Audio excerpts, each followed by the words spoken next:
Stalking's a horrendous crime, and we have to work with the police, the criminal justice system and many other agencies to help how we deal with victims, how we protect victims, but also how we deal with perpetrators, and basically stop these cases happening and certainly stop some of them escalating to the worst case, which is what happened to Alice. Yes, in Alice's case, she really didn't understand how dangerous the situation she was in. She was being stalked, it was relentless, he wouldn't give up, and even when she phoned the police, the police order didn't stop him. We didn't have stalking protection orders in those days, but he wasn't going to be stopped anyway. And 5 days after he'd breached the order, he broke into her flat and killed her.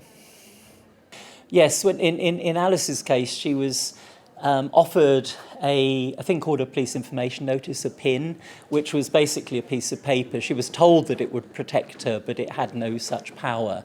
These days, with the stalking protection orders, the police have the possibility of bringing an order in very, very quickly in a stalking case, and that's providing instant protection for the victim.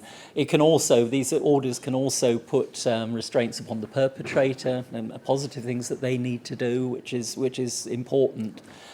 And I think one of the most important things for me is about the fact that breaching stalking protection orders is a crime in itself.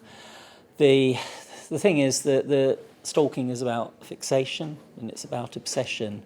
And if a stalking protection order is breached, that's telling you that the perpetrator has already reached a high level of fixation. They're not going to be stopped by the threat of getting into trouble with the police.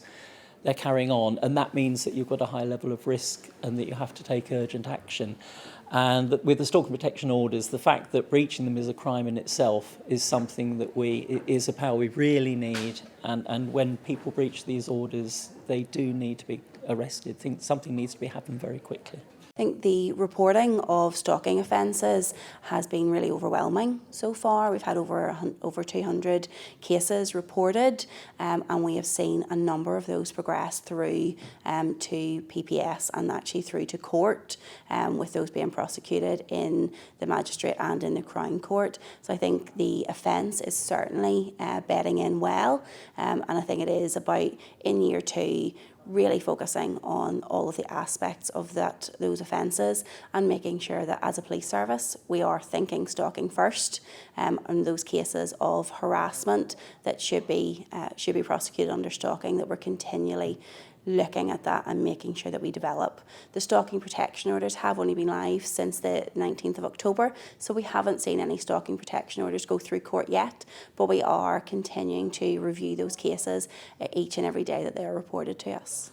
I think it is an underreported crime, because whilst we know that stalking behaviours can happen in any relationship type, a stranger, an acquaintance, a family member and an intimate partner, we are seeing more cases that have a domestic element to it. So the fact that we know that domestic abuse is underreported, I would say then that I feel that stalking would also be underreported.